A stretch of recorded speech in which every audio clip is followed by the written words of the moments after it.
going to get kind of close up to you. No worries. If you don't mind. Yeah. All right.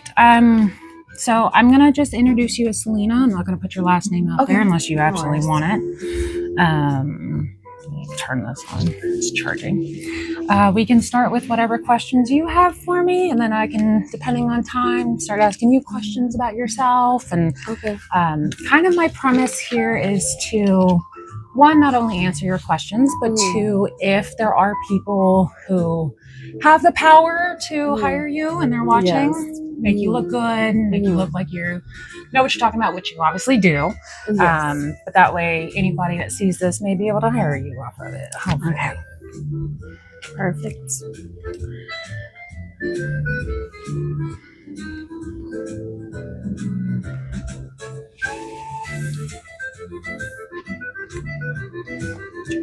I love the music. I'm like, where's the chocolate? I always have like nice little music going all the time, literally all the time. Nope, that wasn't it. That also wasn't it. It's funny because my mom's slowly like learning to accept the fact like I like decorating this way too. Yeah, she's like okay, and she's not too religious like that, but she's like that's I honestly can good. Crime scene investigator, yes, anything. Yeah, of course. All right, so are we looking like at the camera all the time, or we can? It's kind of just wherever we can look at the camera. Okay. We can look at each other. It's super natural. I feel like the more that it looks robotic, the more people turn off.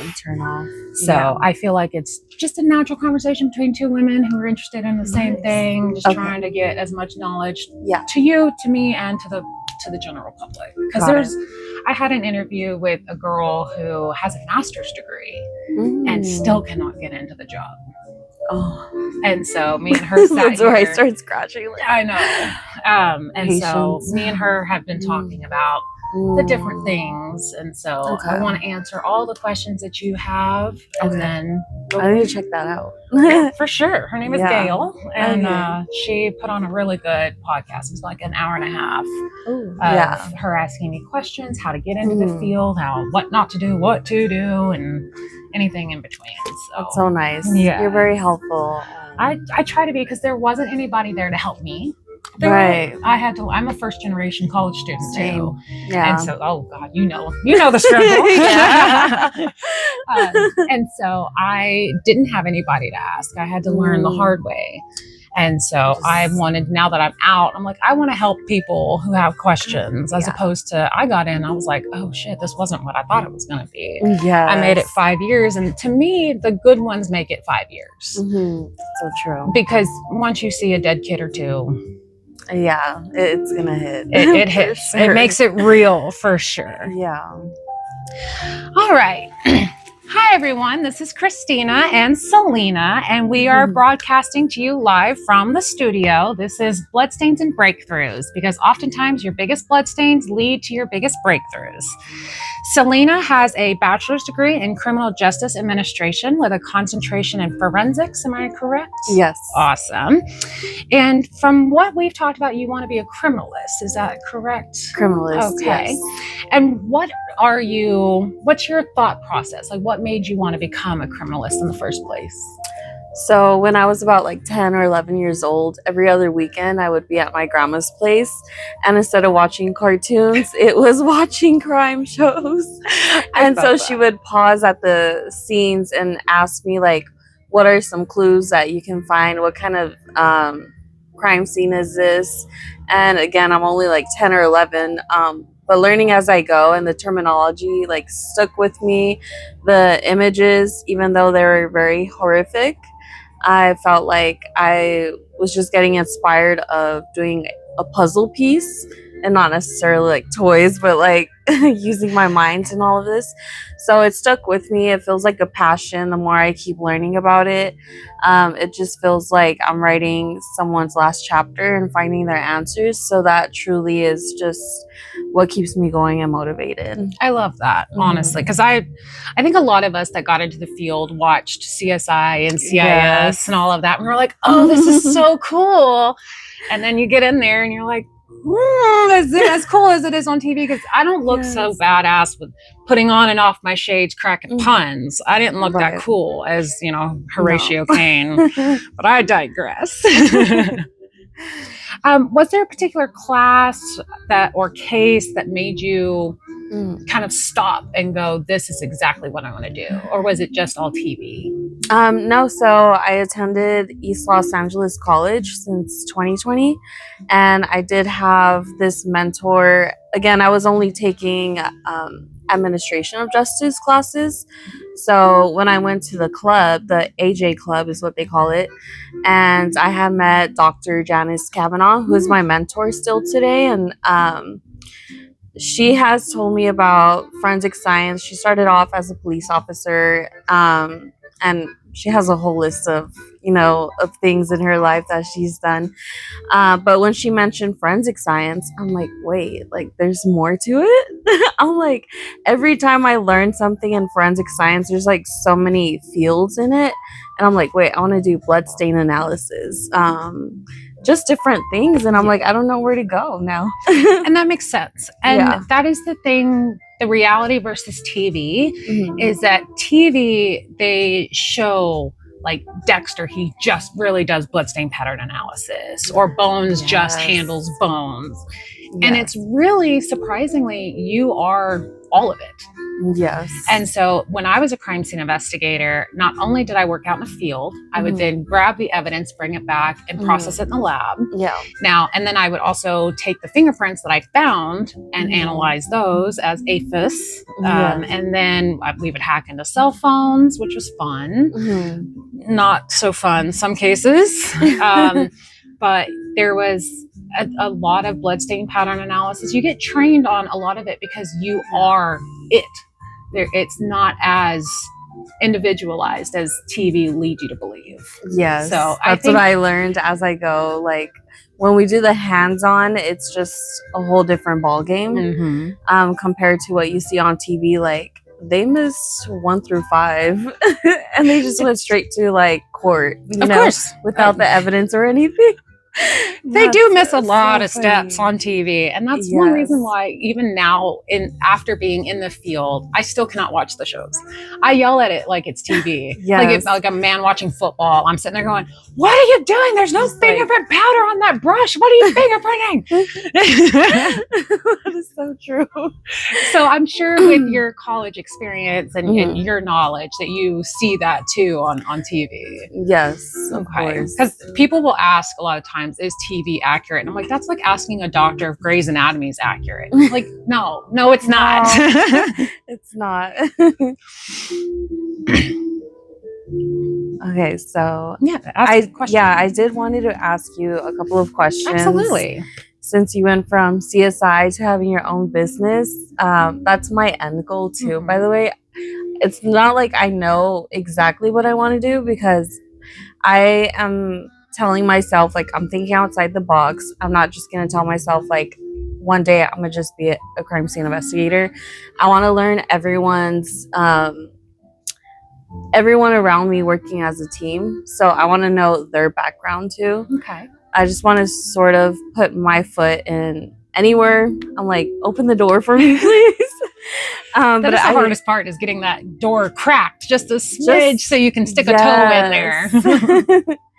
So for someone who is just discovering forensic science and wondering if this profession is truly for them, what do you wish someone had told you before you stepped onto your first crime scene? Oh, that's a fantastic question. I wish somebody would have told me that work comes home with you, whether you want it to or not. That you can work a crime scene and at the end of the day, you go home, but that crime scene sticks with you in your brain. And it's something that you wouldn't even think about. It's like, oh, I have the same pair of shoes as the victim. And then you're in your closet and you see those shoes, and then boom, that crime scene comes back. Yeah. And so I really wish somebody would have sat me down and said that the CPTSD is quite something that I thought I could get into crime scene. My sister was murdered when I was a child, and so I saw the crime scene photos when I was about 11, and I thought I could handle it. And so I was like, I could handle seeing this with somebody I knew when I left, and I can handle seeing it with people I didn't know. Yeah. And I firmly believe that the good ones last about 5 years, because it's you go into scenes and you can handle adults. It's the kids that really take you out of the game. I would never have imagined watching a 6-month-old baby be autopsied. I can't. That's part of why I wish I would have known, because I'm like, I did not spend all this time in school and trying to get in and finally get in, only to realize I can't. Yeah. On a baby.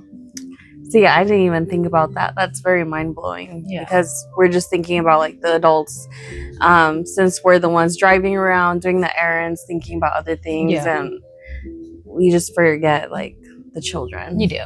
And that is the hardest part, is that you sit there and start playing that what if game of like, what if this was the child that would have grown into the adult to cure cancer?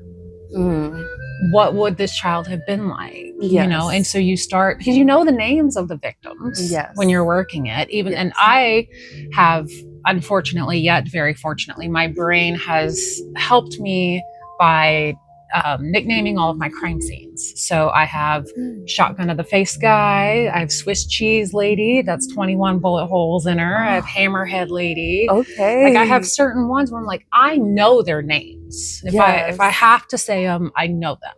Oh, wow. But I never want to say them. one, for the privacy of the victims, but then two, so I don't remember, so they're not human to me. You have to compartmentalize and you have to disassociate so hard that you don't want to be like, oh, I'm seeing your body and your name is Selena and you have your own life and you have children or not children, you know, you have this whole thing. I don't want to make you human. You are you're just my job. That's a good perspective. It is. Because at the end of the day, it's your job. It's not a human. And if you start doing they're a human, then you don't last in the job. Oh, wow. I'm like, am I ready?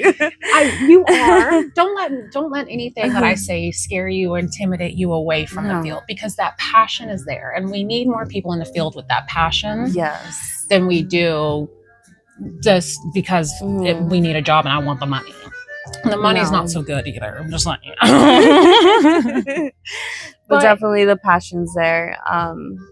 And it's always never been about the money. I don't know why I've always gravitated towards like caring so much since I was little and making sure, well, I'm the oldest of 5 siblings. So it's just always like, take care of this person, make sure they eat first. And so it's like, I'm the second mother. So it always has felt like that. The mother has inherited in me, but I have no kids. But I could understand when it comes to that perspective. And wow, I'm gonna take that one. Just don't let anything I say scare you away, because we need more people who are passionate and really want to help, because that's what the job is. It's wanting to help people on what is potentially the worst day of their life. And you know, with somebody as, you know, bubbly and as smiling, as pretty as you wouldn't expect that person to be in the field. You know, like you kind of expect assholes in the field, because you know, you deal with death. You deal with the worst sides of humanity, whether they live or die. You're stabbing, shootings, burglaries, everything.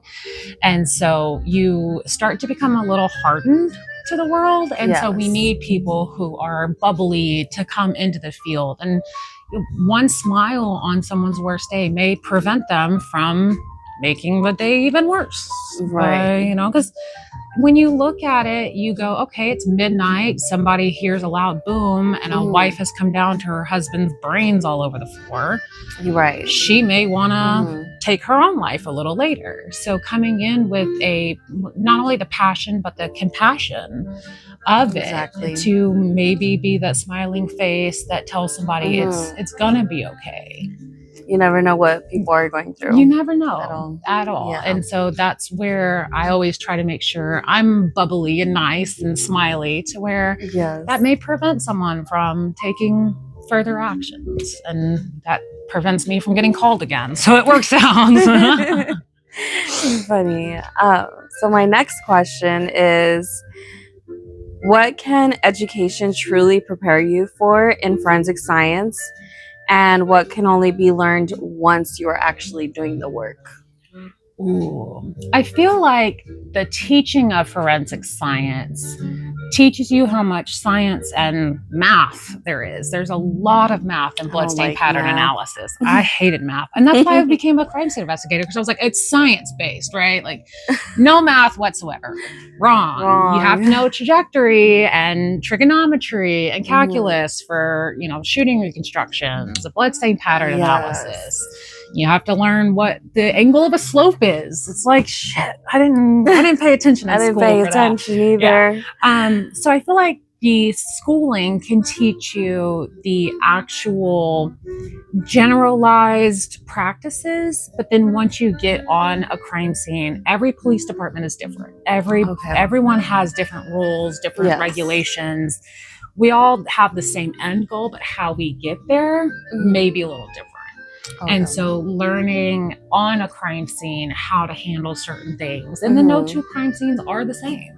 And so you're taught this generalized book practice, and you're like, oh no, this crime scene doesn't fit that. Now what? Yeah. And so you're having to kind of go on the fly, but still have all of your check boxes, I guess, because there's certain photographs that your department's going to need for the body. Yeah, you're going to want a 90-degree angle of their face, and how you get it's up to you. Yeah, I've been in a situation where I've had to, get over a body, and I've had to jump on a body to get a scene or to get a photograph.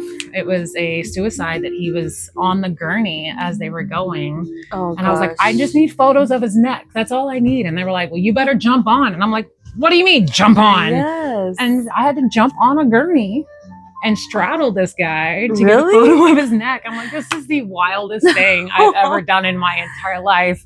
Straddling a guy I don't even know. It's wild. That is and wild. Then he was on a ventilator, and so like that's a very exaggerated breath, and so he went in a way, and I was about to clock him, because I was like, that was a wild experience for me. As far as images, like, do you have to keep training, like how to take like the correct angles, or are you just simply just taking the photo?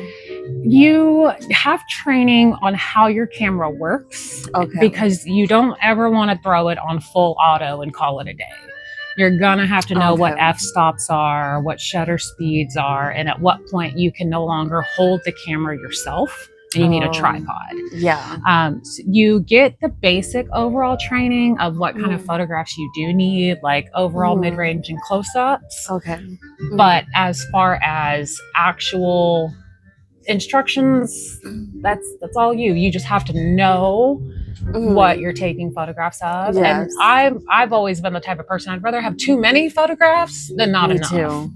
And so a simple suicide may have 2,000 photographs.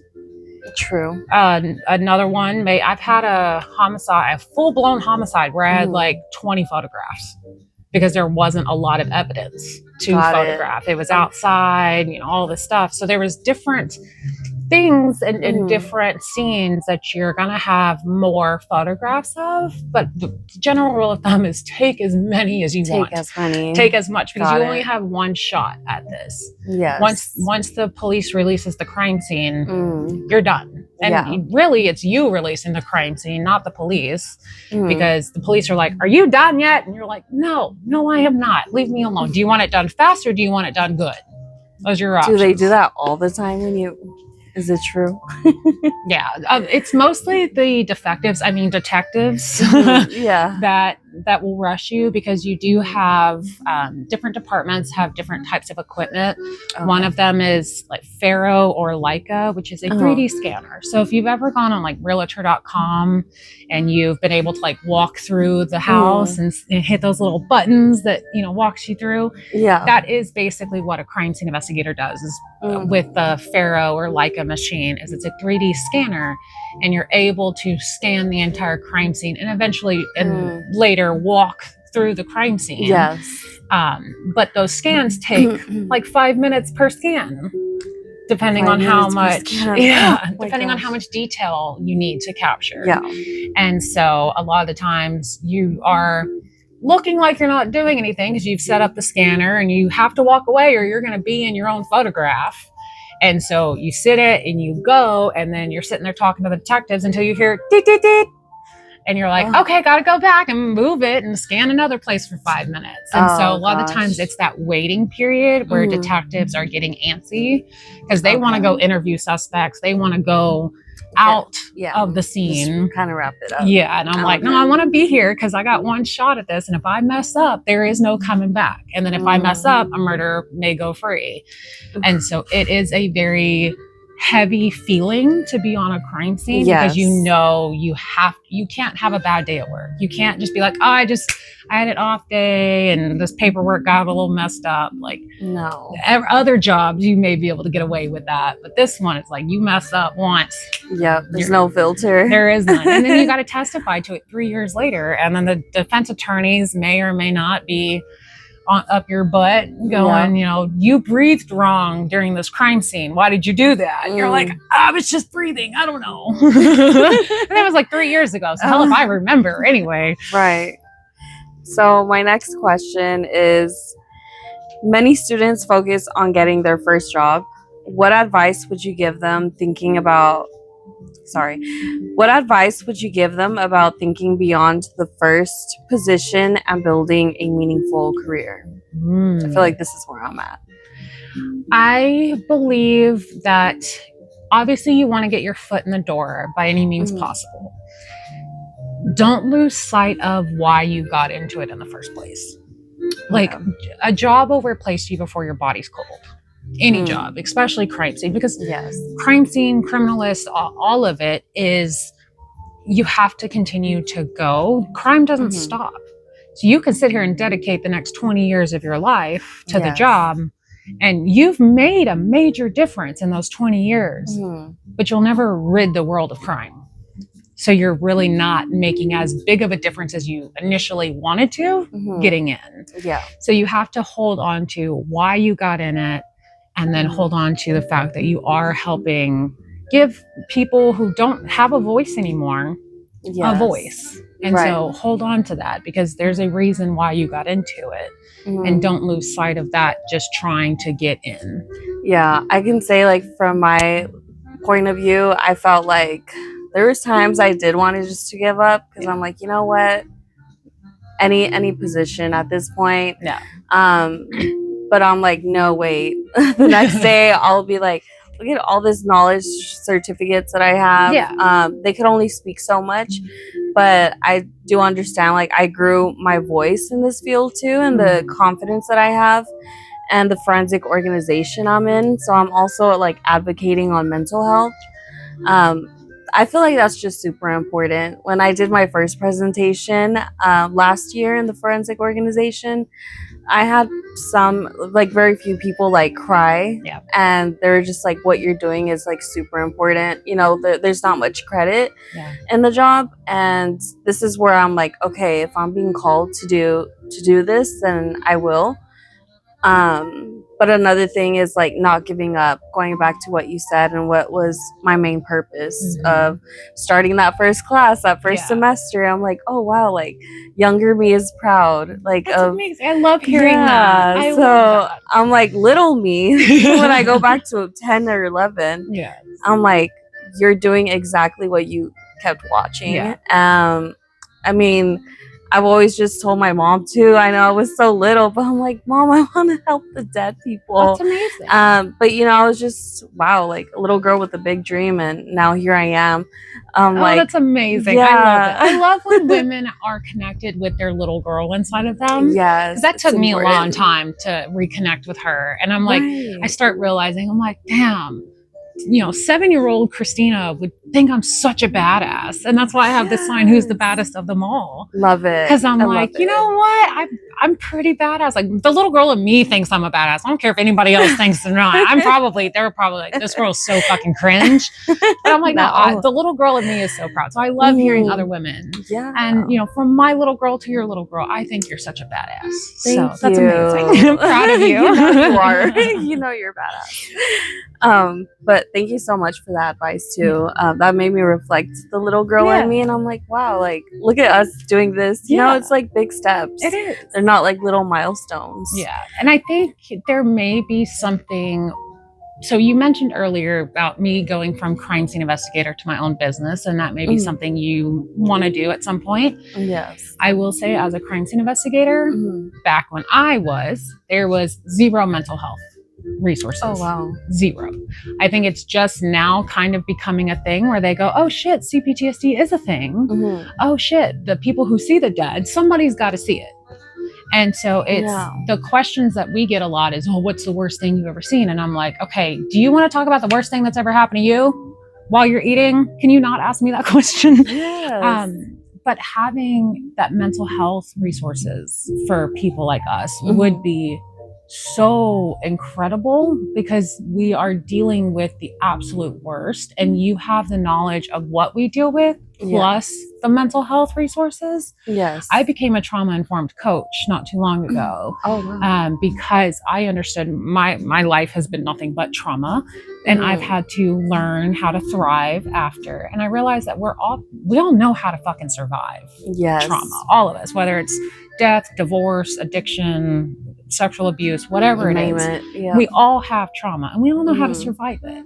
But no one teaches us how to thrive. That's where it's just silent. It's just silent. And that is a gap there. I only started a crime scene cleaning company because I noticed a gap. Okay. And if you can notice a gap, there it is. Fill it in. Fill it in. That. Because then you are the niche. Yes. Like it is Selena built this. It's not just, oh, we have mental health resources. It's the fact that there's a woman behind it, and especially a woman. Yes. Because that's very rare to have women in, believe it or not, women in the crime scene field is very dominant. It's female dominant. It's the law enforcement as a whole that is male dominated. And so most of my coworkers were women. And so there's a lot of women that have mental health issues because of the job. And so having a woman come in with not only the degrees and the knowledge of the field. Yeah, there's more to it. You would have the mental health aspect. And that's a gap that definitely needs to be filled. And that's why I became a trauma-informed coach myself, was because I was like, shit, I need help. And I'm like, I need to help myself. And I'm like, I don't want to gatekeep. I want to help reciprocate others. This and help each other. Yeah. That's what I'm all about. It's just like, you really can't gatekeep, like you said, and just like not share that, because there's room for everybody. There is. That's and the no type one's of a competition. Like, to me, the people that are like, oh, well, I don't want to tell you because then you'll be competition. I'm like, good, be competition, girl. Like, I would love that. Right. Give me a run for my money. I'm bored. Like, come on. Yeah. So funny. I think getting your own career outside of law enforcement, that gap would be a good place to start. Of course. Having the mental health for crime scene investigators, death investigators, anybody that works around death, because we're constantly seeing the worst sides of society. Yes. And then at the end of the day, we're still having to go into society as a productive member and not be hyper vigilant, not be on our toes, not constantly be worrying about, okay, I could get into a car wreck and die in this 1 mile radius of my house because it's the most traveled. So it's kind of terrifying to leave the field and come back into real world. It's very similar to what I would assume the military is. Like you're out there getting in the war, and then you come home to not war, and you're like, okay, now what? Like, yeah, it doesn't feel like it's a normal, typical day. Yeah. And so there was a time where I left crime scene, and I was still doing investigations just behind a computer. And I was like, I'm kind of bored. And so I was like, I need to get back in the murder business. And so here we are at the crime scene. Oh, gosh. Yeah, so when I joined CSI, it's a long name, California State Division, International of Identification. I think I got it right. When I took like my first 3 conferences, I was just like looking around again, like I'm getting to know people, finding my voice. But to me, it felt like minions all around you because you're like, this is my world, you know? But I did notice, like, you know, we're just going class after class. I mean, yeah, we can talk for like 10 minutes on break. But then I'm thinking to myself, like, it just hit me about mental health. I'm like, I wonder how they're really doing, though. They're not. Yeah. That's why a lot of us, it's a high turnover rate. Yeah. Because we go, I got 5 years in, and I was like, shit, my therapist dumped me. Oh, because my therapist was trained on trauma, which is great. She wasn't trained on listening to crime scene stories. Oh. And so she was the one that told me to start a TikTok and start telling my crime scene stories to get it off my chest and out there because other people were interested in true crime. And she ended up dumping me. So I was like, my own therapist. I didn't know you could get dumped by a therapist. I was like, I think I have commitment issues now. I don't know what to do with. Oh, gosh. But to have somebody to actually look at a crime scene investigator and go, are you okay? Right. Like, let's talk about let's talk about the worst crime scene you've ever seen, but not in a morbid fascination type of way, but in an are you okay type of way. Yes. That's something we don't get at all. We get constant questions on what's the worst thing you've seen, and then you constantly have to relive it. What's your favorite scary movie? Or that. Typical things. Yeah, and I'm like, no, I watch Disney movies because the chances of a dead body being on there are slim and none, and I won't get angry at the TV. So it's like, I grew up watching the shows, and then I became it, and then now the shows do not appeal to me. And I don't want to see crime. I don't want to see dead bodies. I don't want to be reminded of it because there was no mental health help on that side to get me to process it. Did you feel like it changed your personality? Yes and no. I feel like it changed my willingness to help. And I know that sounds crazy, but when you help people on the worst days of their life, your friends coming to you going, oh, this boy I've been talking to for a week just broke my heart. You're like, babe, people are dying. Like other people's problems become annoyances in a way because they're not as severe as what you're used to handling. Right. So you're almost like, babe, you're still alive. You're okay. Like he's just a guy. And so that makes your friends not want to be friends with you anymore because you're not as supportive as you are on a crime scene. And so it's a little challenging. And then I also felt as a crime scene investigator, it changed my personality because I felt like a badass. Like I had a metal badge on my hip. Oh, and I'm like, oh, I'm so fucking cool. And then I got rid of the badge. I quit. And I was like, well, nobody ever asks you what you used to do for work. And I was like, and then if I drop, I'm a former crime scene investigator in a random sentence, people are like, okay, relevance? And you're like, shit, I just wanted to feel cool. And so I ended up getting my badge tattooed on my arm where I could still feel like, to where I could feel like the badass without actually having, because once you leave, I still have the badge. I was able to buy it because they transitioned badges, and so they decommissioned all of those. I'm like, so I can't go out in public or anything with the badge on my hip. I'm like, I don't want to feel weird walking around my house trying to feel like a badass. And so I was like, shit, I'll just tattoo it on me and call it a day. That's so cool. So I've got like a body. It's not done yet, but the badge, the body, and then the challenge coins are going to be up here, and then it's going to wrap around. Points. Yeah. Wow, that's so badass. Thanks. I'm like, that word's going to stick with me. I love it. So that leads to my next question. For someone who hopes to eventually give back to the forensic community, whether it's through teaching, mentoring, research, leadership, or another path, what should they be thinking about early in their career? Oh, that's a good question. I think figuring out what group you want to help the most. Do you want to help the general public the most, or do you want to help the investigators the most? Because you almost can't do both at the same time. Okay. You can either help the general public and be the crime scene investigator, the one that's out in the field, giving voices to the victims, or you do, hey girl, like I'm former crime scene, I know what it's like. How's your mental health? So I feel like you have to kind of pick who you want to help the most. And if it's something that helping the general public is fantastic, don't get me wrong, but it's a never-ending cycle. You'll never feel like you've helped enough. No, in a I way. don't think Like so. I can sit here and be like, oh, I've helped, X amount of people. I've worked so many cases. But at the end of the day, that family's still mourning. Nothing I did changed anything. I just simply got a guy behind bars. Fantastic. Love that. He can't commit another murder. I love that. That's fantastic. But then the next guy is going to commit a murder.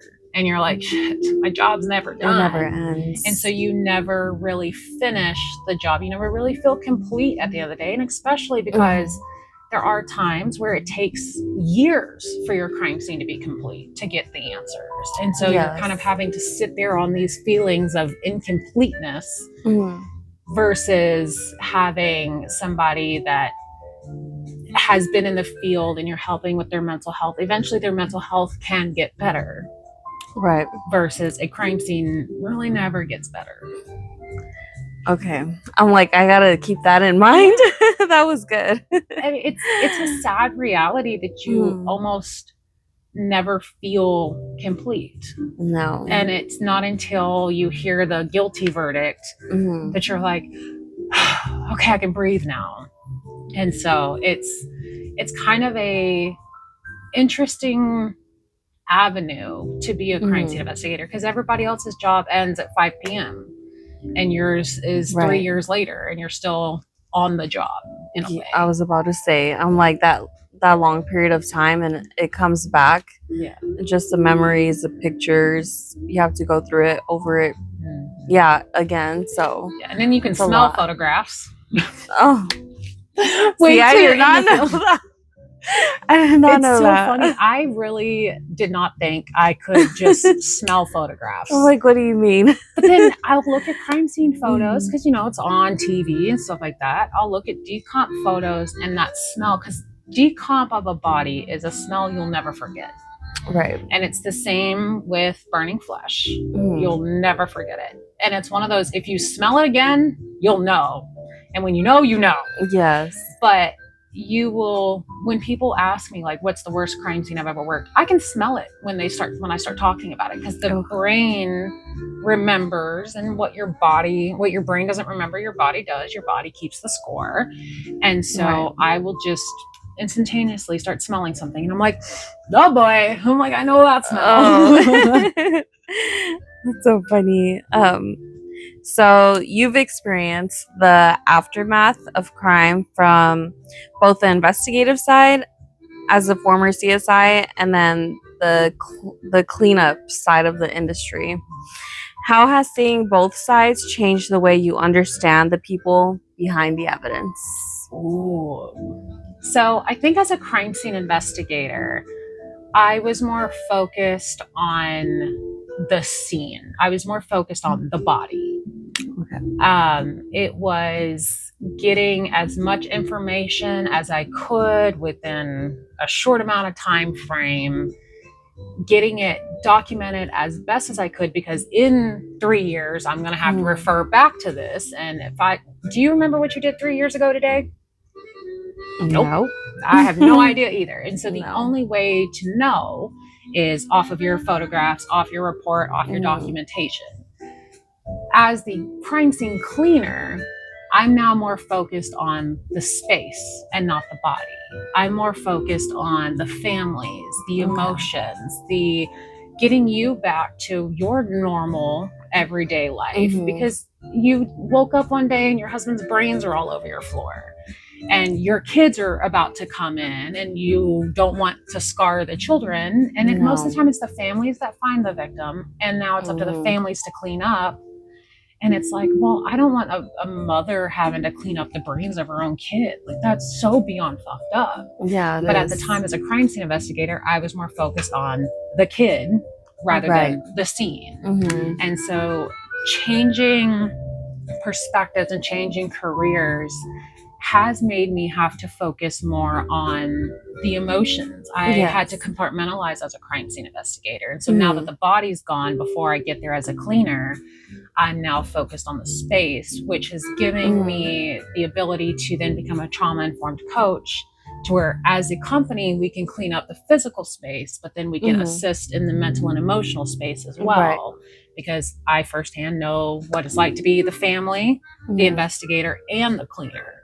And so I have that. Honestly, kudos. I'm very proud of you. There's still blood in the car that killed my sister because there was not a company to clean it. Wow. Because your standard car detailing doesn't handle blood because there's bloodborne pathogens. You have to be certified and trained. And so to this day, 20 something years later, there's still blood in that car. And I'm like, that's where I noticed the gap. And then as a crime scene investigator, once the body's gone and the crime scene tape comes down, it's up to the families. I did not think about that. Honestly, like I said earlier, I was looking for a job. I found you on Instagram, I believe. And I'm just like, let me see if she's hiring anything. Like, I'll sweep whatever you want. Girl, as soon as I can pay myself, I'll start hiring. But starting a small business has not been fun. It's not for the faint of heart. I didn't realize people just started businesses until I made a joke. So the company actually started off as a complete joke. And that's one reason I admire you for noticing. You're like, the end goal is to start my own company. And I'm like, girl, I had no idea that was even an option until I made a joke. So the fact that you have already sat down and thought long term is already a step above most people, because most people go end game crime scene. That's what I did. My entire, from the age of 7 years old, my end goal was to be a crime scene investigator. That was my dream job. And then 5 years in, I'm leaving it. And I'm like, wow, now what do I do? What's my new dream? What's my new thing I'm chasing? And so I just continued in investigations. I got into financial crimes and was kind of chasing whatever paid the most. Didn't really enjoy it. I'm like, I don't want to be in a bank. Like, that's boring. That is boring. And so I decided, I was like, okay, made the joke. And ended up with the company, and it's my entire life savings and 401k. Wow. And it's been interesting. I thought it would be a lot easier to start this company because I thought I could go back to police departments I worked for and be like, hey, bud, if you hear of anything, here's a business card. That's not how it works. No. And the most they can do is put me in a packet. But let's be real. You're handling the most traumatic experience of your life. What's happening to that packet? You're throwing it in the trash and you're moving on with your life. Or you're putting it down on a table and you're not focused. You're not sitting there reading a packet of resources to help you through this. You're focused on what's in front of you. You're focused on surviving. And so it's been hard to market such a niche business, because I'm sitting, as a society, we don't talk about death. No, that's a no-go. Or we do talk about death, and you get two types of responses. You get, oh my God, that's so fucking cool. Or you get, oh my God, please never be near me. I never want to hear of your company ever again. I never want your resources. And I'm like, I mean, valid, but it is inevitable. And we do clean more than just crime scenes. That is the gimmick, because we are the only company that is founded on real world crime scene experience by a crime scene investigator. But we clean anything that a standard cleaning company isn't licensed or trained to do, or that a normal person can't stomach. So we do hoarding situations, we do horrible odor removals, Right. really anything. We've been called to houses that just had some pets in it that's on the market, and they're like, "Hey, the house smells like dog." I'm like, "I got you. Look, if I can handle a decomp, right. If I can handle a crime scene, I can handle anything." And that's kind of the marketing gimmick, is that we handle anything. If we can handle the most severe, anything else is easy to do. Right. Oh my gosh. It's like you didn't even know that this was your plan. Not a clue. Like I said, it started off as a joke. The CFO had a standard cleaning company, and it was just housekeeping, and he was just complaining. He's like, it's not doing so hot because of the economy. He's like, people can't you can't justify spending that kind of money in today's society. And I'm like, no. Valid. I was like, what's economy resistant? Crime. I was like, you should clean up crime scenes. Yeah. 3 days later, he hands me a 10-page business proposal. He goes, "This is your idea on paper." He goes, "You're a business owner. Let's go." Oh. And I was like, "What do you mean?" I was like, "How'd you just go from boyfriend to business partner?" I was like, "People don't just start businesses." And he was like, "Yeah, people do just start businesses." He was like, "LLC, DBA, let's go." I was like, "Okay." And so everything I'm learning, nobody in my family's ever started a business. And so everything I'm learning is learning it the hard way. It is. Because starting a business is like a lot of sacrifice, and the time you get limited with a lot of time like away from family too, because you're really trying to establish, and you're in your second year in your business? Or? So technically we have been established for about 3 years. We just rebranded this year in January. Nice. So we're about 8 months, almost 9 months in. Right. I'm like, if you have business cards, I'm like we have business cards, we have brochures. I even have a digital business card I'm not wearing right now, but the dot card, love that thing. Yeah. It's a digital business card that you can just snap onto people's phones, and it sends them all the links to your website, to all your Instagram, TikTok, Facebook, Spotify, really anything. Wow, you're everywhere. People will find you. They trust will. me. And I'm actually about to be on national television in an episode of Women in Power. Yes. And so that's coming out in like a month or so. Everything's coming into fruition. That's very inspiring. Honestly, as a student and stuff, I'm like, hey, one day I'll be you. Honestly, and it's something that I love hearing that, but I never thought one day I would be me either. Like, I'd spent so much of my life trying to be other people, trying to seek validation elsewhere, until I unfortunately had my own like little mental, emotional, physical breakdown last year. We're fine. But a little grippy sock vacation will do a girl some good sometimes. Yes. But it really kind of put it into perspective. Like, I never saw myself as a badass. And so it wasn't until I started putting myself out there, because I'm an introvert. I really am. I have to be adopted by an extrovert in order to be extroverted. But most of the time I'm like, please leave me alone. Like, I used to be 385 pounds. Wow. I worked with the dead because I don't like people. I worked at night because I didn't like the sun. And now as a business owner, I have to be front and center and out during the day and talking to people. I'm like, this is the exact opposite of what I used to be like. Right. So being a small business owner, I didn't realize you had to be a social media star. Yes. And so that kind of became its own little beast of, now I'm kind of famous. I'm like, I'm never going to say I'm famous. This is who you are, like you're growing into, like, you're just doing the opposite. Yeah. That's where I'm at. That's where I grew my voice in the organization I'm at. And I'm just like, who am I doing a presentation?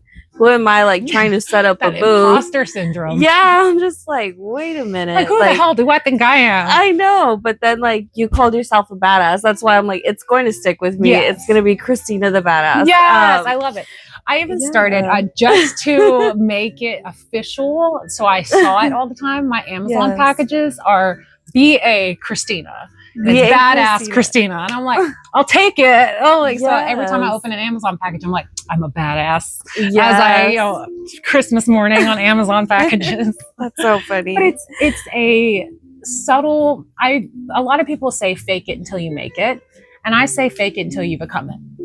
Fake it till you become it. Because I'm sitting, to this day, the woman sitting in front of you does not actually believe she's a badass. But I've got to, if I say it enough, eventually my brain will start believing it and I'll eventually become it. And so it's not a fake it until you make it. It's a fake it until you become it. And it's integrated into you. Because it makes you want to take that step, take that leap of faith. Yeah. Because so in all honesty, if you sit there and go, who the hell am I to be giving a presentation? Why not you? Why not? Yeah.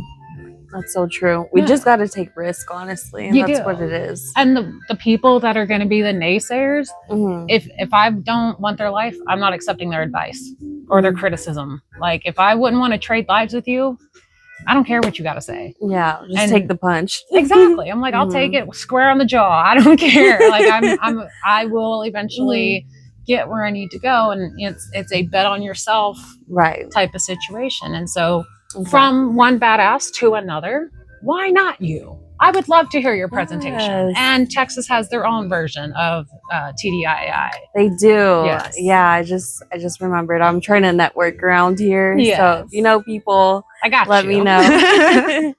So my next question is, when your work can influence an investigation, a family seeking answers, or even what happens in court, how do you balance confidence in your expertise with a responsibility to recognize the limits of what the evidence can actually tell you? I think part of it comes from confidence, which you have to be confident in what you know, what you've learned, and yourself. Like, you can't go into a crime scene going, oh shit, what do I do? Hey, do you know what to do? You don't have somebody to defer to. My boss, my direct supervisor, was not a crime scene investigator. So if I had a crime scene related question, they wouldn't know. I'm over here trying to Google it, or I'm messaging other crime scene investigators in the area going, hey, I have this piece of evidence. I don't know how to properly, do it in the lab. Yeah. What would you do? And so you're really having to rely on yourself and what you know and what you've learned, because sometimes your supervisor has no idea what you're doing. And sometimes you're on your crime scene by yourself and you're like, shit, how do I do this? And you have to just have that confidence in yourself to realize that you are 100% capable of doing it. You know what you're doing. I love that. And to realize why you're doing it at the same time. You're here to help people. And so having that you're here to help mentality helps you continue figuring out the crime scene, because you can sit there and be like, oh, I don't know what to do, and just put it down and walk away, but then you're not helping anybody if you do that. Right. And so you've got to have that confidence in yourself that you've done the training, you've done the schooling, you have the degree. Yes. The hardest part is getting your foot in the door, but during that time, that doesn't make you any less than. That's so true. I just feel like you got to take that lap again, but go back to the center and just remind yourself all the time. Like, I kid you not, I have to remind myself every day, like, remember, don't forget. I'm like, I'm about to slap myself because I'm like, tattoo it on your forehead. Yes, tattoo it on your forehead. I've honestly thought about getting a tattoo that says remember. Like, remember who you are, remember your training, remember where you came from, remember where you're going. Like, just remember, because you can get lost in the job. You can get lost in the nitty gritty. And if you're sitting there having a small child and you're having a come apart in your own head, you're not doing that child a service. No. And so you've got to have the confidence in yourself of you deserve to be there, and you deserve to help other people, and you will get there when the time is right. True. Just don't remember why you started, or don't forget why you started. don't remember why you started. No, I understand. Perfect advice. You like, just forget it all. Yeah. So my next question is on leadership. How do you balance building technical expertise with becoming a leader that others trust, respect, and genuinely want to learn from? For me personally, as the CEO of a crime scene cleaning company, I want to bring that a CEO is a person. We have our own feelings, we have our own emotions. I have my own thought processes. Yes. And the old way that CEOs have been portrayed is very bigwig, stuck up, sir, yes, sir, very robotic, very kind of blah. And so, as a leader now, I want to have the vibrant red hair. I want to have the tattoos. I want this stuff to be acceptable to where other people feel like they can express themselves. As long as it's a respectful tattoo, you don't have a whole ass naked lady, then you can show your tattoos on the crime scene. It's the personalities shouldn't be hindered because of a job. And a lot of the times, like for me, our CFO has a record, and so we're a second opportunity employer. And so we want to make sure that people have the opportunity to come back from what they never imagined they would come back from. Right. And so I have, right now I don't have any nose rings or anything like that, but I have the face piercing, the tattoos, the vibrant hair. And I think showing that you can have a personality and still do the job will help other people want to do the job also. Because a lot of times in law enforcement, you lose your entire personality. And so you just forget it all and you're like, wait a minute, and once you put on your regular clothes, which I feel like you rarely do since you're always on call or on the job, it's just like, damn, I look so boring. Or even who am I? Regular clothes are somehow related to the job. It's an off-duty shirt or something like that. I have a shirt in there that says, "Never mind, I got it," and it's all covered in blood. I'm like, that's my off-duty shirt. And so it's still, your at-home clothes still remind you of the job. Exactly. And you lose your entire personality. And I think having a leader that isn't afraid to be themselves teaches other people that it's okay to be yourself in an environment that you really almost don't want to be yourself. That's so true. I felt like for me, I know I look super girly, and it's funny, when people get to meet me, in the forensic organization, I'm like, well, I really love boxing and jiu-jitsu. I love kicking things, throwing things. Listen, I just love the boy stuff more than the girl stuff, but it's little here and there. I want to change it up, and it feels good to have personality at the end of the day. Because everybody's in suits and formal, and see that a part of me, when I do go to the organizations, I'm like, where's the little fun, the dazzle earrings, things like that. And that's something I want to add on into my booth, forensic mental health is for me, I have a mission statement, etc. But I don't have it. That's okay. Well, no, actually I do have a mission statement. Let me just share it with you because this is something that's all in the brainstorm. So why not? Your handwriting is beautiful. Thank you. I have so many papers, we have court right now. So mental health booth planner. So my purpose is, this booth was placed on my heart by God to advocate for the mental well-being of those who serve in the forensic field. Behind every case, every photo, every report, and every scene is a human being. Some carry the weight of stress, trauma, compassion, fatigue, grief, or PTSD, while others quietly face struggles that no one else can see. So this space is simply for you, and be reminded that while you dedicate your life to serving others, you matter too.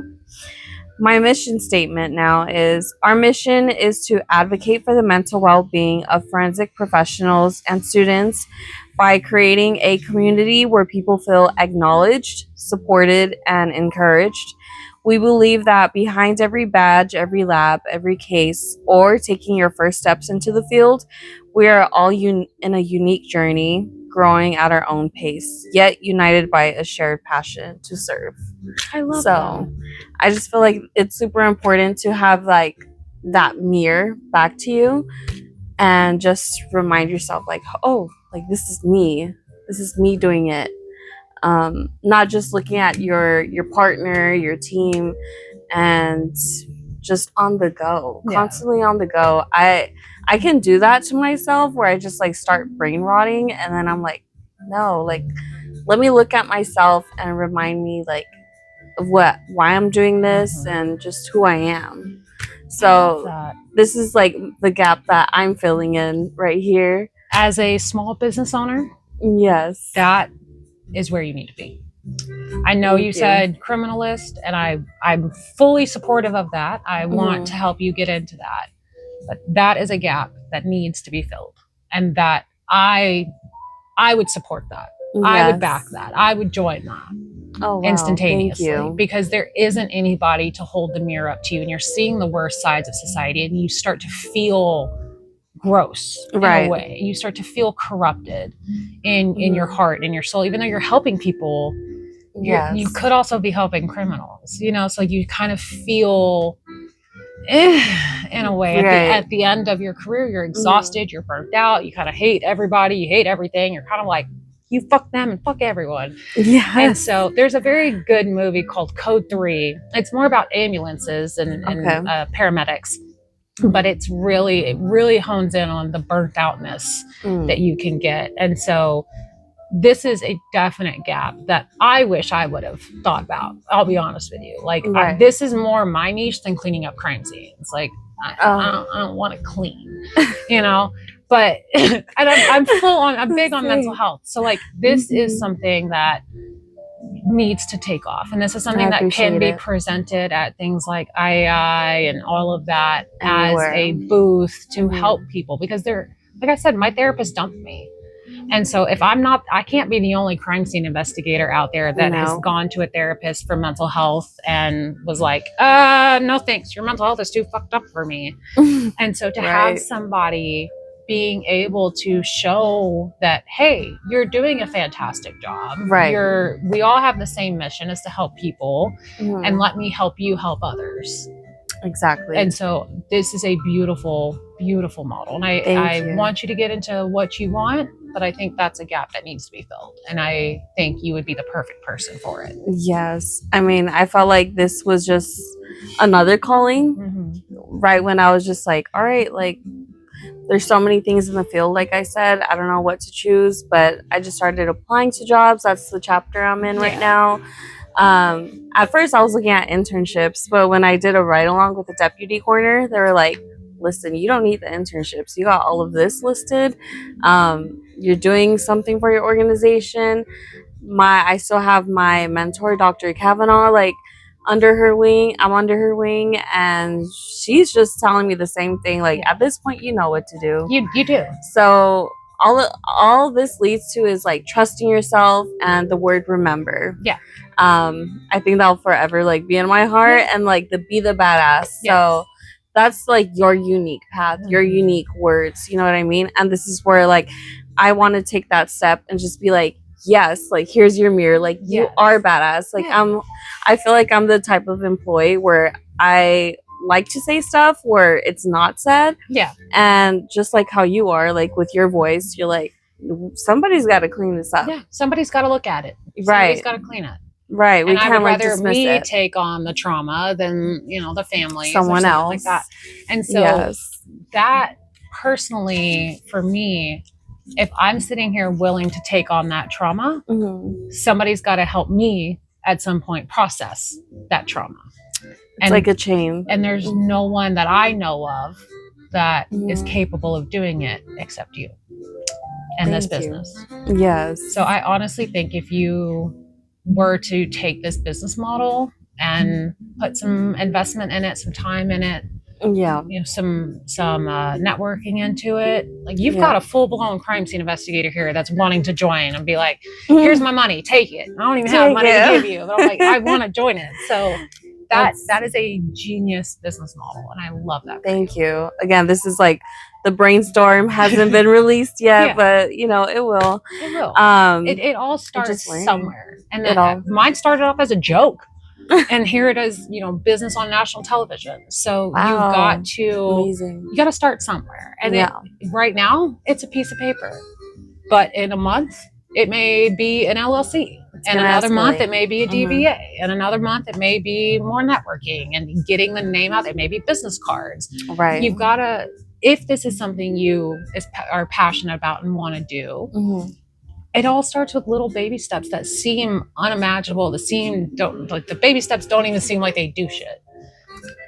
Right. But that is so true. That entire piece of paper is a hell of a lot more steps than anybody else has taken in the years that crime scene has been a thing and mental health has been a thing. Right. And so that's a major, major gap that could be filled. And I think that would honestly, I would love to hear and love to see the booth be presented at, TDII and all of that. I know. That's where I'm like, I want to see what's around here and try to volunteer. That's just... Listen, the organization, the III, like, I love it. I love the people. It's just, it feels like family, like home right away. And at first I was a little intimidated. I'm like, oh no, like, you got all the smartest people. I feel like a dumbass. I thought the same thing too. I was like, oh my God, these people are so smart. I'm like, I feel like I don't know shit. Until I started speaking, I was like, wait, they also feel like they don't know shit. Yeah. The people that are presenting are still questioning themselves. And I'm like, wait a minute. How can you do it? Same. Exactly. You just got to stop questioning how much you know. You know it. Yep. You just got to get it out there. And the rest of us know also. And that's where that family dynamic comes in with TDII and II in general. Yes. That this is the only place that I know of that the smartest, most knowledgeable people in the field can get together and talk. Exactly. And then at that moment, you realize we all kind of deal with imposter syndrome. Like, listen, to this day, I own a crime scene cleaning company, and ask me anything, I'm going to sit there and be like, yo, I don't know. Like, I have no idea.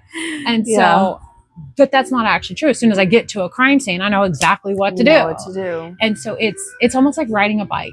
In a way that you know the knowledge, you know how it is. You just gotta get on the bike and get the training wheels off. Yeah, that's a terrifying thing. But riding a bike, at some point, someone trusted you enough to let go, and you've gotta let go of your own bike and be able to take off. I love that perspective. That is so true, though. It's like so simple, like cliche, but it's so true. It is. Stick to those cliche advice. They work for a reason. Yes. So my next question is based on generational change and the future. As the new generation enters forensic science with different technology, is a big one, like AI, perspectives and expectations around work, what do you hope younger professionals preserve from previous generations? And what do you believe the field needs to change? Ooh. I think... First off, I'm offended. No, I'm just kidding. I just realized how old I am. I'm apparently ushering in the new generation. Oh my God. No. I think one thing I would like for the new generation to keep in forensic science is the fact that even for the old heads, it's still relatively new. That DNA didn't really come about until the 80s.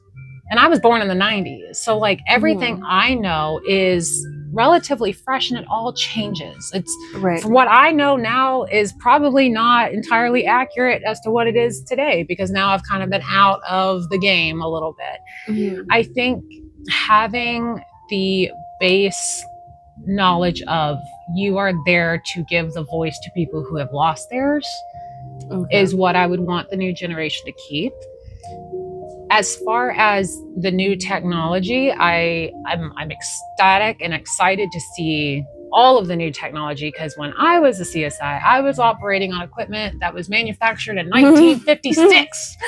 Oh my God, it was put in the building in the 70s, and I was like, oh my God, this is so old. It drove me nuts. I'm like, I could literally fingerprint, fume something in a aquarium tank. So you have to learn the old ways of doing it. So like there will be times that you may be on a crime scene and for some reason you want to fume something, and it's you have this ghetto setup of a Tupperware container, Right. And you're like, I don't know how to fume this.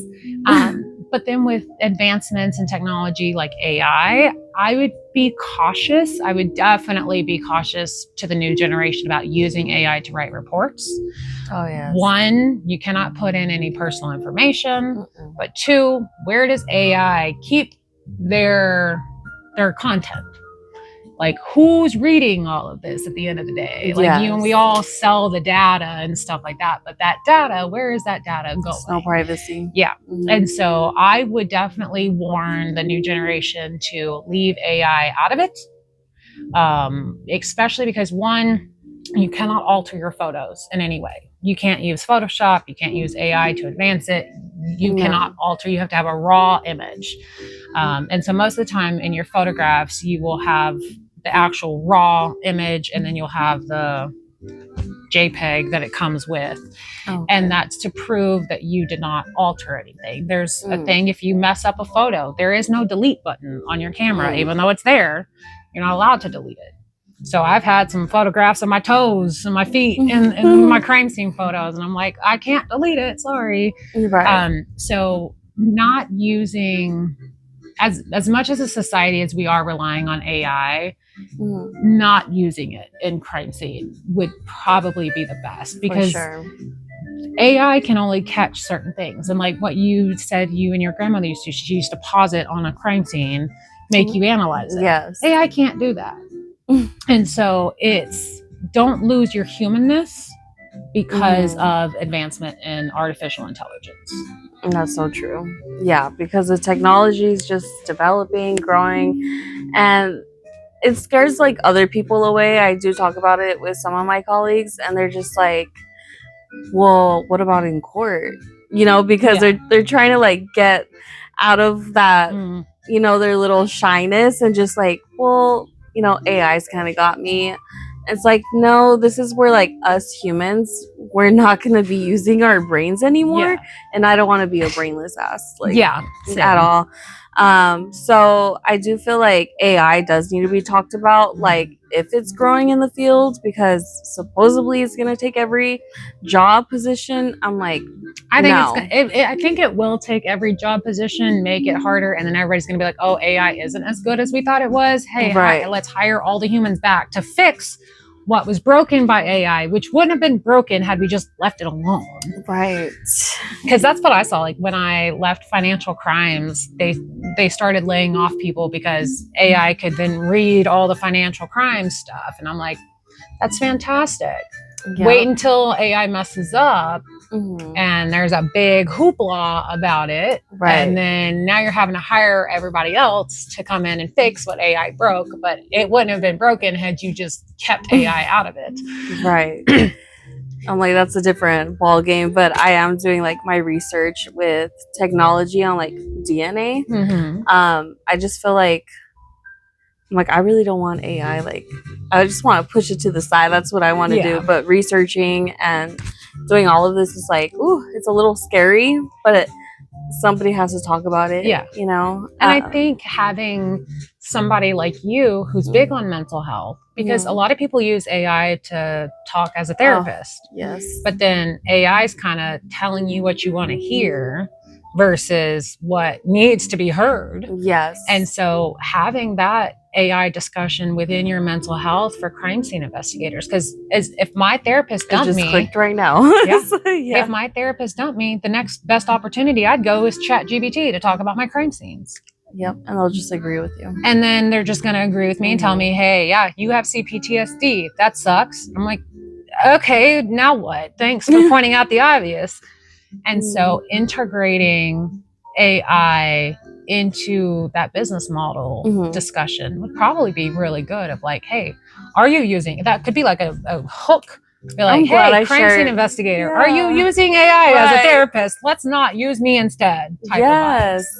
Okay. Yeah. I'm glad I shared this. I'm glad you shared it. Honestly, I haven't shared it to anybody. No, but see, that's where it all starts. Like I made a joke and it sparked something. And so having you did all the work writing it down. Yes. You lacked the confidence to say it out loud and to share it. And so you need that confidence that you're a badass, that you know what you're talking about. You've got the degrees, and they are more administration, criminal justice rather than forensic science based. Exactly. And so having that admin part is perfectly gearing you towards starting your own company with this, because this is telling you it's genius. We're gonna look back at this video and let's see what happens in like 6 months. We're gonna be like, I'm gonna hold you accountable. In 6 months from now, I'm gonna be like, hey, did you actually do anything with that, or are you just sitting on it still? Right. Let's hold each other accountable right there. So the full circle question: after everything you've experienced in the field, from being a CSI to building a career, a business, and helping others, what do you understand about forensic science now that you wish you understood when you were just starting out? I feel like I wish I would have understood how much of an impact you truly make on someone's life. I saw it as a job. I saw it as something that was interesting, morbid, curiosity type of vibes. And I didn't really stop and think about the fact that me putting a murderer away helped somebody until so one of my crime scenes I worked, Hammerhead Lady. To give a brief little synopsis, in February one year, I got called to a mysterious package, so to speak, out in the middle of the woods, and it was clothes that were wrapped up around a hammer that had hair on it. And I opened that up and I was like, well, whoever's hair this is didn't make it. And what are we going to do about it? So I called my detectives and they're like, babe, it's like, 10 o'clock at night. The fuck you want us to do? And I'm like, do your job, maybe? Like go door to door, finding out who's dead. Right. And later, almost a month to the day, we get a phone call. I found my mom. And I was like, oh shit. And so I go out there, work it, hammer to the head, blood everywhere. She's been decomposed for about a month now. Yes. And work the case. It's the ex-husband that killed her. He puts in jail for, I think, life, I think. And I'm in the bathroom on the day I'm testifying. And there's a girl in the bathroom. And, I know that she's the daughter of the victim. And so I'm being nice, not having a whole ass conversation in the bathroom because that's weird, but like, sorry for your loss as I'm washing my hands. After the trial's said and done, I get a friend request. And I'm like, I know this face. Yes. And I'm like, why do I know this face? And so I'm creeping, and it's the daughter of the homicide victim. And I'm like, should I accept a friend request on Facebook? I'm like, this seems weird, but the case is done. It's all said and done. I was like, she'll forever remember you though. She'll forever remember me. And so I was like, you know what? I'm going to accept it. And if she reaches out, we'll handle it from there. Right. She reaches out and she goes, you're the crime scene investigator that worked my mom's death. And I was like, yes, ma'am. And she was like, I never got to see her crime scene photos. And I would love to see them for closure purposes. And I was like, girl, no. I was like, I need you to remember your mom how you remember her and not how I remember her. And she ended up coming over, and me and her are friends now. Oh, wow. She came over to see her mother's death photos, her autopsy photos, and she got closure from that. And I was able to give someone closure that I thought after 3 years, she would have found it by now. Like, the homicide's over, the trial's done, the guy got captured and is in jail. Right. To me, case is done. Closure's over. I got the closure when I heard guilty. Yes. And the fact that it still lives with somebody, and then that somebody is now searching for their own answers. And I was able to be a person to give her answers. Yes. And to hug a homicide victim's daughter, the crime scene investigator and the daughter having a full-blown conversation about her mom and giving her that closure that she so desperately desired was something that I never really thought about. I didn't think I was helping people on that level. Right. I thought I was just doing my job. I was just getting the body out, doing the investigation, calling it a day. Right. And then I realized that this is somebody's life. This is somebody's family member. Yes. This is somebody that has to live with this the rest of their life. Mhm. And they may still have questions.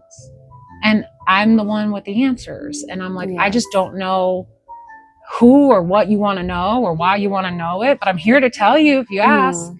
And so that's why I was ecstatic why you came over and onto this podcast, because again, I know all the answers, but I don't know what people have questions on. And then I don't want to treat people like they're dumb and be like, so when two people are really mad at each other, sometimes, you know, like people love true crime, they know, but they have questions. I'm like, I don't know what questions y'all have. So it's interesting to be able to talk to somebody who's getting into the field, who has questions. But at the end of the day, remember that what your job is more than just a job. It's somebody's life. It's really somebody's life. That's where like it all like comes back, where it's just like, oh, remember. The word remember. But yeah, I'm like, whatever position I get, I'm just like very excited. Again, the mental health part is where I do want to hold either a student or a professional in the field. Like, just remember that like you have a place. It's like the heart beyond the work. It's my title. I love that. Yes, the heart beyond the work. I'm just working on my logo.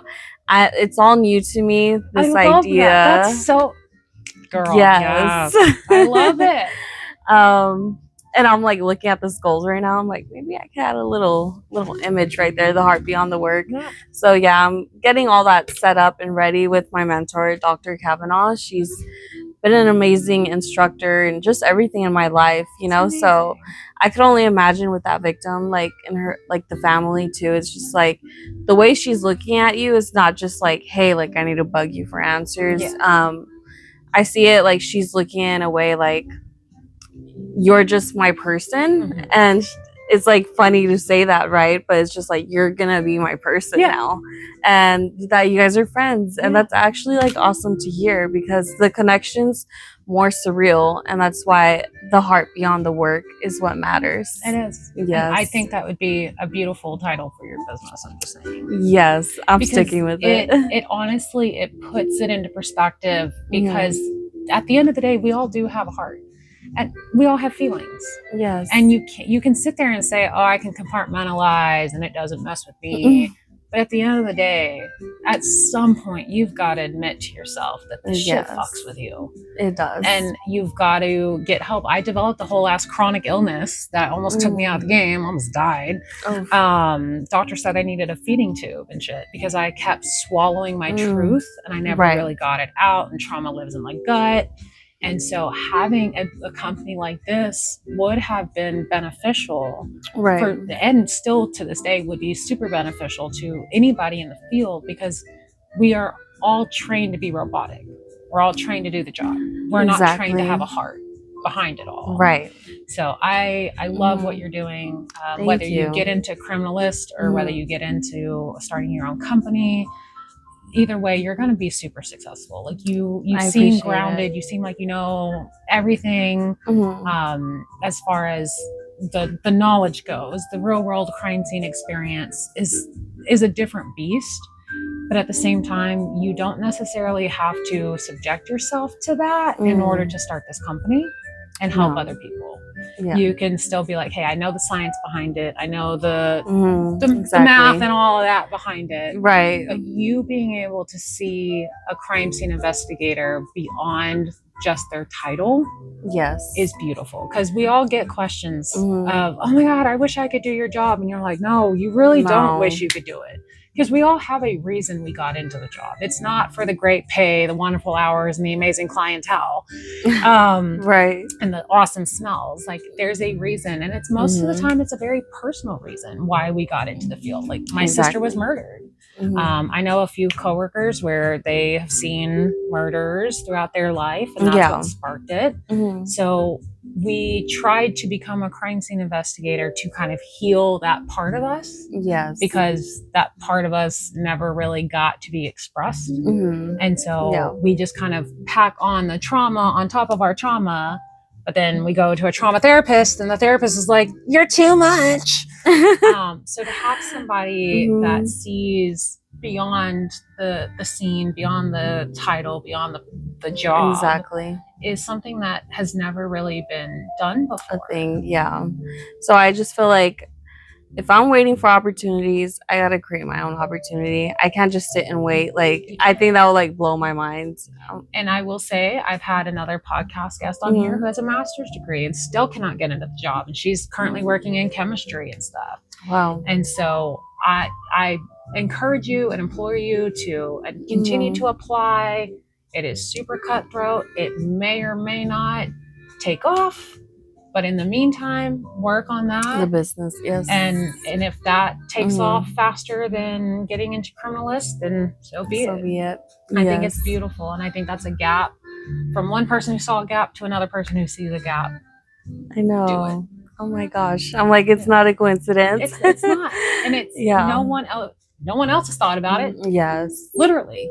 Right. I was in the field and got dumped by therapists and still never thought about that. Yeah, I was speechless when you did tell me, like, there was like no type of resources. None. Wow. None whatsoever. Yeah. I know for me, if I was in the job, like, I know I would need help. Like, everybody needs help. Everybody does. And that's not a bad thing to admit. Yes. But as a CSI, your job is to help other people, and you don't ever focus on helping you. And being the oldest of 5, that you're going to put yourself last every single time. Exactly. And as a CSI, you do the same thing. You put yourself last until you sit there and go, oh shit, I'm now really last. Yeah. And now things are going sideways and now I need help. And then you reach out for help and there isn't any. And so this would be a beautiful thing to do. I will help you with anything that you need in the field. I'll help get your name out there. I appreciate it. This is something that definitely needs to be out there. Like I'm wanting to sign up right now. Sign me up. I'll be the first on the list. Thank you. I'll be your guinea pig if you want. That's fine. I know, that's how I felt with your job. I'm like, don't pay me. Just like, let's get to work. Yeah, like, for show real, me. honestly. Me. But it's honestly been a thrilling experience to now be on the cleaning side of things because it is so vastly different not seeing the bodies. Okay. I thought it would be just as hard, but I guess by the time that the crime scene has happened, the body's still there. Because when the body's there, you start having families crying. And there's a part of you that loses a bit of your humanity when you're with the body and their phone's ringing. You want so bad to answer that phone and be like, he's not coming to the phone. Stop calling. Because you hear the cries of the families and then, more family will start showing up. So by the time everybody's crying and then they'll calm down a little bit, someone else shows up and then it re-sparks. And then they cry and scream and hoot and holler and then it slows down and then someone else shows up. And so you're having to do your job while everybody else around you is completely losing their shit, which is understandable, but you're hearing the screams and the cries. Right. And then it's still your job to prove that the person screaming and crying murdered them. And so it's very tough being a CSI and then being the cleaner. By that time, it's all kind of calmed down a little bit. You're not as crying, stuff like that. Or you get, other people that were kind of bystanders in it who weren't personally affected. And so having somebody call me at 2:00 in the morning and I'm like, CSI clean scene investigators, how can I help you? And like I'm all bubbly. I mean, this is weird. What? Yeah. And I'm expecting people to be like, oh my God, I can't understand you. But then most of the time what I'm getting is they are calm. They're understanding what's going on. They just realize that they don't know how to clean it or they don't want to clean it. Or they just have to face it. Yeah. At that point, realities kind of hit them. And so the transition to cleaning has been a lot easier, I will say. And then Yes. I'm a stress cleaner. So I'm like, hey, boyfriend, just piss me off so I can go clean a crime scene. It'll be fine. Me too. That's so funny. Oh gosh. Well, I'm like, you answered all of my questions. Good. These questions, I made sure that it was for people that are watching, like that are barely starting their journey, and getting more broader perspective in your position, and also a student like in my chapter just starting like their first steps in their job, like at finding that job. So I appreciate it so much. Of course. Thank Just you. continue the baby steps, because I know the baby steps seem like they're not doing anything. They but are. They really are. And we all start somewhere. And like I, at one point, was you. I had no idea, and I wish I would have had somebody to talk to. Oh yes. And ask questions to. I didn't know anybody that was in the field. And so I commend you on taking the opportunity to reach out, because a lot of people will see people like me and be like, oh, I wish I could talk to them, but then they never make that step. And so getting that message from you was a baby step for you. Yes. Which could have felt like a tremendous leap of faith at the same time. I'm like, that's exactly what I did. I'm like, listen, we're not doing a Zoom. Like, I got to see you in person. I'm totally down. And then like, you know, I don't know. It's just something about the FaceTime and stuff. I'm not trying to get used to it. I just like the whole in-person thing is more surreal. The networking, you get to like feel and understand stories, and the one that you brought up, you know, it's just building that relationship is super important. It is. And I think that's going to be the savior of the human versus AI, is that you get that in person. You can see their facial expressions. You can feel their tone of voice. Like you can sense things in person, rather than, okay, hi, bye, robot on the internet. So I'm very glad you took the opportunity to come out here. I know it's out of the way, but this has been fantastic. I appreciate you, and I will support you however we can get your name out there. Yes, I appreciate it. I'm like, let's stay connected. Yes, for sure, for sure. All right. Bye, y'all. Bye. I don't know how to sign off, which is hilarious.